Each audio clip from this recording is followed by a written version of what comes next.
So in part 6 I'm going to introduce you to a different kind of measure, one that often gets described with averages but is not an average. And this is the range. Not the shop, but the measurement.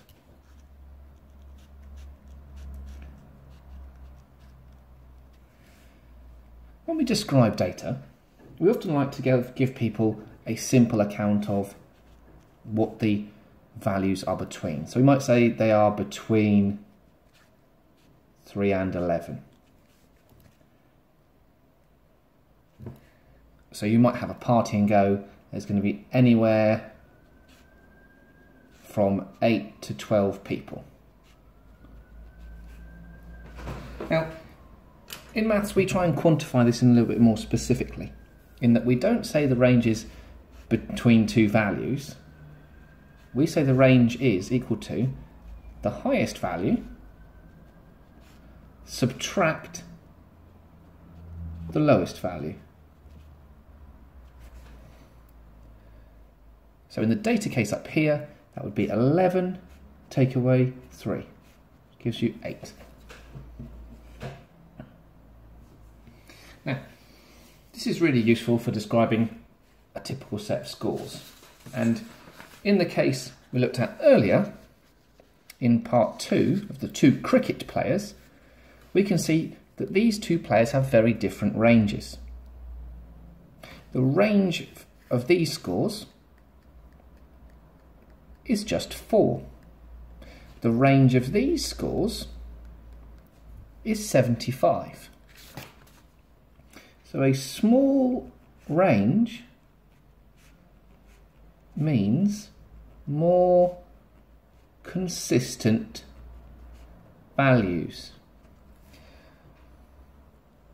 So now when you make this claim about consistency, as we did in part 2, you can now say A is more consistent with a range of, let's make this up, 10 compared to 30 for B. So now we're starting to get to the stage where we've got a good way of describing a set of data. Now, is the range always good, or is there such a thing as bad range? Well, look at how you calculate the range. You do it from the highest value to the lowest value. So what could cause your range to not describe the data very well? Well, if you think about some of the examples we've looked at previously, there are some extremely relevant ones. So here's a data set. Lots of very low numbers, and then a huge value on the end, which I'm going to call an outlier, because it lies outside of the rest of the data. Now this data describes the set very well, but the range for this data, 375 take away 0, is huge.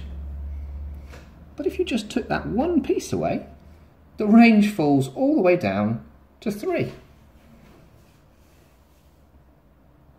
So it's quite obvious to say that when you have some values that are very extreme and you have outliers, that the range will not be very accurate. But when you combine the range with another of your averages, you can describe data really well. So let's have a look. Here are two players' scores for cricket, again we'll use. Player A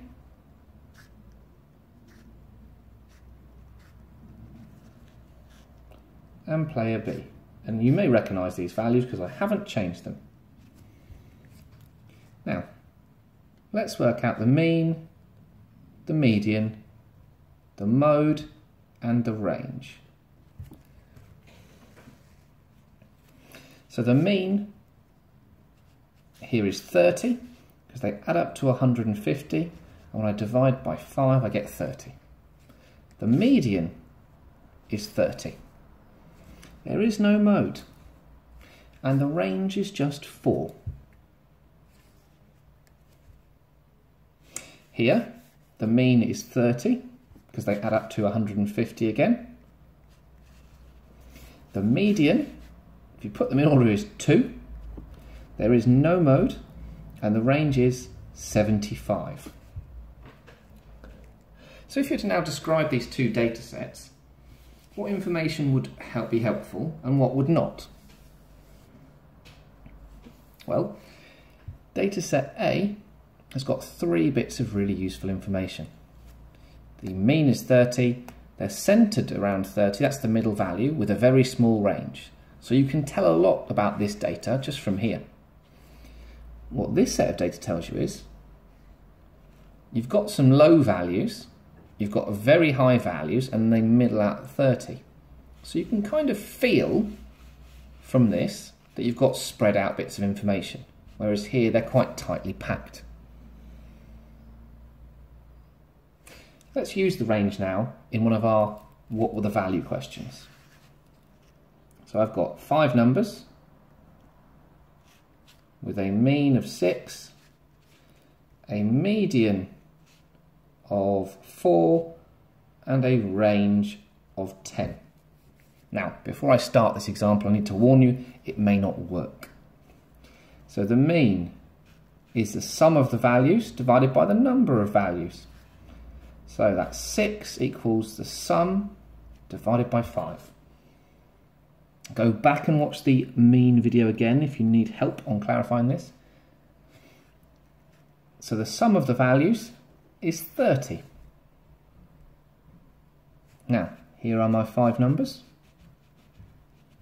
What's the middle number? That's right, it's 4. And now I've got to put 4 other numbers in, 2 lower than that and 2 higher than that, where the range is 10. And they have to add up to 30, take away the 4, which is 26. So, let's put 2 and 3 here first and see if we can make this work. Well, that gives me another 5, so I need 21 more from these 2. Now, the largest this number can be is 10 higher than here, so it could be 12. Take 12 more off, that leaves me with 9. So my last number will be 9. So it is restrictive a bit more, but it now gives you an extra string to your bow. So you can describe the range, which is the highest, take away the lowest. It will tell you if the data is more consistent or not. A small range being consistent, a large range being inconsistent, and the range is bad when your data contains an outlier. For the next part, we're going to take data and take it into frequency tables, which allow us to do large-scale calculations much quicker.